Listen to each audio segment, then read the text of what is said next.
Bienvenue à cette rétrospective sur BSI TV. Kyungu Wa Kumwanza n'est plus sous immunité parlementaire. Ce cadre du rassemblement et du G7 est désormais à la disposition de la justice congolaise. Par vote des députés provinciaux du Haut-Katanga, dont 12 ont voté pour, sur le 22 qu'ils sont, Gabriel Kyungu répondra de ses actes devant la justice congolaise. Et puis Franck Diongo est condamné à 5 ans de servitude pénale principale par les juges de la Cour suprême de justice, siégeant d'office de cour de cassation en matière répressive d'infraction de flagrance au premier et dernier degré. Accusé par le ministère public d'avoir séquestré 3 militaires de la garde républicaine dans sa résidence le 19 décembre dernier, le président du parti d'opposition Mouvement Lumumbiste Progressiste a été reconnu coupable de séquestration de ces 3 militaires de la garde républicaine et de détention illégale aggravée. Et enfin, puisque vous célébrez le réveillon du Nouvel An, appelé la Saint-Sylvestre, connaissez-vous son origine? Elle tire son origine de la Rome antique, suivant le calendrier solaire et lunaire. Le départ de l'un et l'arrivée de l'autre, c'est-à-dire l'ont fêté le départ de la Lune et la venue du Soleil à la fin du XVIe siècle avec le calendrier solaire en usage. Clôture de pourparlers direct à la SANCO prévue pour ce vendredi 30 décembre. La conférence épiscopale nationale du Congo a annoncé que la plénière de ce vendredi, prévue à 14 h, qui consistera à mettre en commun les divergences traitées dans des commissions, aura lieu à 20 h, heure de Kinshasa. À l'heure actuelle où nous vous donnons cette information, les délégués ne savent pas encore si la signature de l'accord politique interviendra également cette nuit. Du côté de la majorité présidentielle, certaines sources parlent d'un accord qui pourrait être signé, mais pas sur toutes les revendications du rassemblement. En attendant, le groupe de 16, entendu 8 par composante, continue à travailler sur les divergences persistantes, notamment la primature qui doit être confiée au rassemblement et la restructuration de la CENI. Pour rappel, les évêques de la SANCO avaient déjà annoncé, accord ou sans accord, la fin et la clôture des négociations directes entre les acteurs politiques ce vendredi 30 décembre 2016 à 15 h 30 précise. L'hémicycle ont voté oui au cours d'une plénière organisée mardi dernier à huis clos. Après plusieurs reports dus à son état de santé, Gabriel Kyungu Wa Kumwanza, responsable provincial dans le Haut-Katanga du rassemblement, une plateforme de l'opposition, est désormais privé de son immunité parlementaire. Une décision qui condamne les cadres de concertation de la société civile du Haut-Katanga. Selon eux, le moment n'est pas propice pour prendre cette décision d'élever l'immunité parlementaire du député Kyungu Wa Kumwanza. Elle n'est pas de nature à préserver la paix dans la province du Haut-Katanga et risque même d'avoir un impact négatif sur les négociations directes autour de la SANCO, affirme Maître Ghislain Kalwa, porte-parole du cadre de concertation de la société civile du Haut-Katanga. Le porte-parole du rassemblement de forces politiques et sociales acquises au changement et avocat de Kyungu Wa Kumwanza déplore le non-respect de la procédure et fustige cette levée d'immunité. Maître Sanville Mukendi indique cependant que son client est prêt à se présenter devant la justice pour répondre de ces accusations. Du côté du G7, plateforme où Gabriel Kyungu est vice-président, un communiqué signé par son président souligne que cette décision ne restera pas sans conséquences. Notons que cette décision fait suite au réquisitoire du procureur général introduit au mois de juin dernier, accusant Kyungu Wa Kumwanza d'avoir offensé les chefs de l'État dans une conférence de presse tenue à Lubumbashi au mois d'avril dernier. C'est vers 19 h du 28 décembre 2016 qu'a été prononcé le verdict de la condamnation du député national Franck Diongo, accusé par l'émissaire public d'avoir séquestré 3 militaires de la garde républicaine dans sa résidence et de les avoir roués de coups et blessures le 19 décembre dernier. Le président du parti de l'opposition Mouvement Lumumbiste Progressiste MLP a été reconnu coupable de séquestration de 3 militaires de la garde républicaine et de détention illégale aggravée. Franck Diongo est condamné à 5 ans de servitude pénale principale par le juge de la Cour suprême de justice, siégeant d'office de cour de cassation en matière répressive d'infraction de flagrance au premier et dernier degré. Le condamné malade va passer quelques jours à l'hôpital avant de se retrouver à la prison centrale de Makala où il purgera sa peine. Rappelons du reste que cette sentence à l'endroit du président du MLP a été prononcée à l'absence de ses avocats qui ont quitté la salle d'audience en recusant le juge. Le président de la République a présidé ce vendredi 30 décembre 2016 à l'hôtel du gouvernement le tout premier conseil des ministres du gouvernement Sami Badibanga. En ouverture de la réunion et pour raison de protocole, les 67 membres du gouvernement, vice-premier ministre, ministre d'État, ministres et vice-ministres ont été présentés au chef de l'État. Rien à filtrer de cette réunion en attendant le compte rendu qui en sera fait par le porte-parole du gouvernement. Bistant de sources bien introduites, le président Kabila a assigné plusieurs priorités à l'équipe Badibanga. Mais 4 d'entre ces priorités ont émergé, à savoir la préservation de la paix, la garantie de la sécurité, l'amélioration du social des Congolais et l'organisation des élections. Il s'agit là de la feuille de route que le Premier ministre s'est assignée dans son programme qu'il avait présenté à l'Assemblée nationale en vue de l'investiture de son gouvernement. Rappelons que le nouveau gouvernement de transition a été publié en date du 19 décembre 2016, conformément à l'accord politique issu du dialogue tenu à la Cité de l'Union africaine. Cet accord assigne aussi les mêmes missions au gouvernement qui d'ores et déjà va se mettre au travail. Mais en attendant, les membres du gouvernement ont reçu quartier libre jusqu'au 2 janvier 2017 pour leur permettre de fêter la Saint-Sylvestre. Suspension de la grève au sein du ministère des Affaires étrangères et reprise des activités. C'est ce qu'a annoncé Louis Kingamba, président du syndicaliste de travailleurs du ministère des Affaires étrangères. Une annonce faite le lundi 26 décembre à Kinshasa. Selon Louis Kingamba, cette troisième suspension est d'abord une reconnaissance au chef de l'État, Joseph Kabila, qui a élevé ses ministères au rang de la vice-primature. Ensuite, c'est pour montrer une bonne foi au nouveau ministre Cheo Kitundu, qui est un habitué de matière diplomatique. Le président des syndicalistes a par ailleurs signalé que cette suspension est pour 30 jours. C'est un temps que le personnel du ministère accorde au vice-premier ministre Cheo Kitundu pour consulter et écouter les uns et les autres. L'évaluation de ces consultations n'interviendront que le 30 janvier 2017. S'il y a des avancées, la grève sera levée définitivement. Au cas contraire, elle reprendra de nouveau, a poursuivi Louis Kingamba. Retenez que la grève au ministère des Affaires étrangères et de la coopération internationale est intervenue le 24 octobre suite aux différentes revendications des agents. La Commission électorale nationale indépendante poursuit son chemin dans l'identification des électeurs. C'est dans la province du Nord Kivu, dans les territoires de Rutshuru et de Masisi, qu'a eu lieu cette fois le lancement de l'opération d'enrôlement des électeurs le lundi 26 décembre dernier. Cette action est une satisfaction pour les habitants de ces deux zones, a affirmé l'administrateur assistante de Rutshuru, Liberata Rubumba. Élaborant ses idées, elle a demandé à toute la population de Rutshuru et de Masisi de tout faire pour s'enrôler massivement, car c'est la seule voie qui mène vers le vote. Elle a du reste demandé à la CENI d'harmoniser la procédure d'enrôlement pour les personnes ayant fui l'insécurité dans leur village ou localité. Il importe de noter que la même opération a été lancée à Bikoro, à l'Équateur. À l'Équateur.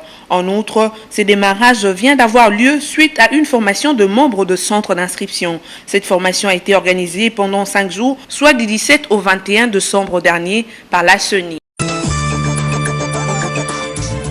En atelier pendant 3 jours, les cadres et agents du Fonds de promotion de l'industrie ont travaillé sur 3 objectifs.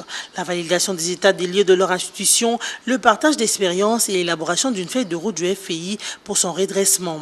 À l'issue de ces assises, les participants ayant travaillé en commission ont présenté leur rapport tout en demandant la tenue fréquente de ces ateliers et la mise en place d'une commission de suivi et évaluation. Sur toutes les préoccupations si haut soulevées, les participants ont engagé les débats. Ceux-ci se sont poursuivis dans les commissions. Les travaux de ces commissions ont tourné autour des thématiques ci-après. Gouvernance et réforme institutionnelle du fonds, mobilisation de la TPI et recouvrement des créances, évaluation et couverture des risques, maîtrise de charges, développement à moyen à long terme de l'institution et enfin l'éthique. Le ministre de l'Industrie a salué les résolutions de ces assises qui portent notamment sur l'amélioration de la gouvernance du FPI, la mobilisation accrue. Les Léopards football de la RDC chez le Premier ministre Sami Badibanga avant d'aller en ultime préparation pour la CAN Gabon 2017. Le numéro 1 de ministre a reçu lundi 26 décembre dans la soirée les quelques présélectionnés qui sont déjà à la disposition de Florent Ibenge. Accompagné du nouveau ministre des Sports, Willy Bakonga, cette réception avait pour but d'encourager les fauves congolais à la veille de cette compétition continentale. Pour Florent Ibenge, l'entraîneur principal des Léopards, cette réception est une pression de plus dans la mesure où toute la nation compte sur l'équipe qu'il dirige. C'est aussi une responsabilité supplémentaire car l'équipe nationale congolaise est très attendue pendant la CAN par les autres équipes nationales qualifiées pour la phase finale. Il faut par conséquent assumer la responsabilité, a poursuivi Florent Ibenge. Il a par ailleurs donné les programmes de préparation de l'équipe nationale en prévision de la CAN Gabon 2017. Les Léopards s'envoleront mercredi 28 décembre pour la ville de Mbakamo au Cameroun où l'équipe sera internée. Quelques matchs amicaux seront disputés avec les équipes locales. Le 7 janvier, sauf imprévu, les Léopards rencontreront les Lions indomptables du Cameroun en amical. Quant aux joueurs évoluant à l'étranger, le coach Florent Ibenge a fait savoir qu'ils arrivent tous autour du 29 décembre 2016 et 3 janvier 2017. Ce n'est qu'après ce regroupement que débuteront les entraînements. Barack Obama et Shinzo Abe ont rendu hommage aux victimes de la base américaine de Pearl Harbor mardi 27 décembre sur l'archipel d'Hawaï, 75 ans après l'attaque qui secoua l'Amérique. Le président américain et le premier ministre japonais ont rejoint par bateau les lieux de mémoire aux lignes épurgées construites juste au-dessus de l'épave de Kuras qui fut détruite par l'aviation nippone le 27 décembre 1941. Après une minute de silence, Shinzo Abe a souhaité ses sincères et éternelles condoléances aux âmes de ceux qui ont perdu leur vie, avant d'ajouter que le Japonais ne devrait jamais répéter les horreurs de la guerre. En résonance avec son homologue nippon, Barack Obama a rappelé que même les plus profondes blessures de la guerre peuvent laisser place à une amitié et une paix durable. Le Premier ministre japonais a qualifié les relations avec les États-Unis d'alliance d'espoir, soulignant l'amitié et les valeurs communes partagées entre les deux pays. Le président américain a quant à lui déclaré que cette alliance était le pilier de la paix et de la stabilité en Asie et une force de progrès pour le monde entier, avant de qualifier le déplacement de Shinzo Abe de geste historique. Pour rappel, avant Shinzo Abe, Premier ministre japonais, 3 chefs de gouvernement japonais se sont rendus à Pearl Harbor dans les années 50, dont son grand-père Nobusuke Kishi, mais aucun d'entre eux n'avait participé à une cérémonie d'hommage aux victimes sur l'archipel d'Hawaï. Les festivités de fin d'année, notamment la célébration de la Noël et celle du Nouvel An, ont à travers le monde une connotation particulière. Pour cette période, les familles s'activent à la préparation de ces cérémonies de telle enseigne que celles-ci soient gravées dans les temps. Dans cette perspective, cette période se caractérise généralement par des décorations que l'on constate déjà à travers différentes villes au début du mois de décembre. En République démocratique du Congo, pour la célébration du Nouvel An 2017, on s'aperçoit à peine de quelques décorations dans les magasins, les rues et les places publiques. Et surtout pour la Saint-Sylvestre, une célébration qui ouvre la porte d'une nouvelle année. À la place de la gare centrale de Kinshasa, un sapin en plein montage était déjà constaté de la 3e semaine du mois de décembre, offrant un décor digne de fête de fin d'année à la population quinoise. D'autres places publiques, par contre, telles que la place des évolués, généralement décorée en ces périodes, n'a connu aucune modification relative aux préparatifs de festivités après d'une semaine de la Saint-Sylvestre. Certains magasins vendent des objets décoratifs avec lesquels eux-mêmes ornent leurs boutiques durant cette période de fête. La journée du 1er janvier de chaque année incarne en elle seule la joie, la quiétude, la détermination pour une nouvelle année et un sentiment de faire un nouveau pas vers l'avenir. À l'occasion de la Saint-Sylvestre, plusieurs rituels constituent une routine à Kinshasa. Entre autres, le réveillon, les sorties en famille, les concerts, le retrouvail entre amis et tant d'autres. Conscient des enjeux de ces festivités dans la vie de tout un chacun et malgré la timidité de préparatifs de ce dernier à Kinshasa, nous vous souhaitons une excellente fête de fin d'année 2016 et qu'un nouvel an 2017 vous ouvre les horizons. La Saint-Sylvestre ou réveillon de la Saint-Sylvestre est une coutume qui consiste à fêter l'arrivée du Nouvel An en veillant jusqu'à minuit le soir du 31 décembre. La Saint-Sylvestre est aussi le dernier jour du calendrier grégorien et du calendrier romain actuel. Appelé aussi le jour de l'an ou le réveillon du jour de l'an, la Saint-Sylvestre tire son origine de la Rome antique en suivant le calendrier solaire et lunaire. Le départ de l'un et l'arrivée de l'autre faisaient objet des manifestations festives. C'est ainsi qu'à la fin du XVIe siècle, le calendrier solaire en usage dans la majeure partie du monde sera conçu et retenu pour fêter le départ de la lune et l'arrivée du soleil. Dans la plupart des pays, contrairement au réveillon de Noël qui se fête en famille et dans les églises pour les chrétiens, celui du jour de l'an se fête généralement avec des amis. Exception faite pour le Japon et l'Uruguay où la Saint-Sylvestre se fête traditionnellement en famille. Quant à la Russie et les autres anciennes républiques soviétiques, le réveillon du jour de l'an est fêté en réunissant la famille et les amis proches. En République démocratique du Congo, la Saint-Sylvestre se fête pour les chrétiens et les croyants dans les églises où ils se recueillent, abondant en actions de grâce pour l'année qui s'achève. Et en attente, plein d'espérance pour la nouvelle année. Après avoir vu cette nouvelle année, les Congolais poursuivent la fête en famille et avec les amis. Les cadeaux sont remis aux êtres chers, une façon de perdurer la tradition de la Rome antique où l'on échangeait des pièces et des médailles à l'occasion du changement d'année. Qu'en est-il alors du nom Sylvestre à ce jour de l'an?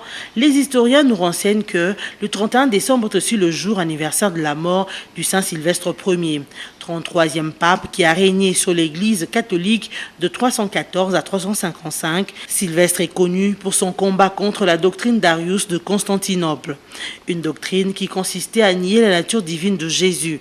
Il est décédé le 31 décembre 355. Le choix du nom de Sylvestre en ce jour de Nouvel An se justifie par le fait qu'il signifie et évoque la forêt. En effet, dans l'Antiquité, la nature était très importante dans les symboliques et traditions héritées.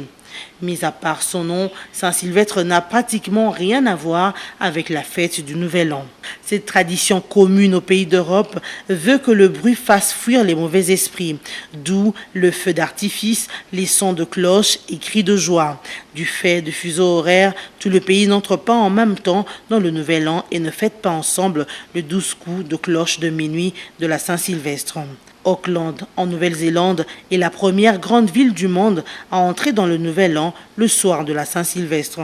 Les habitants des îles de la Ligne et des îles Tonga sont les derniers à entrer dans le Nouvel An, puisque ces îles ont 13 heures de décalage avec le fuseau horaire officiel. En République démocratique du Congo, c'est à minuit que le pays bascule dans le Nouvel An et continue de fêter la Saint-Sylvestre jusqu'au petit matin. Il ne reste plus qu'à vous souhaiter bonne année.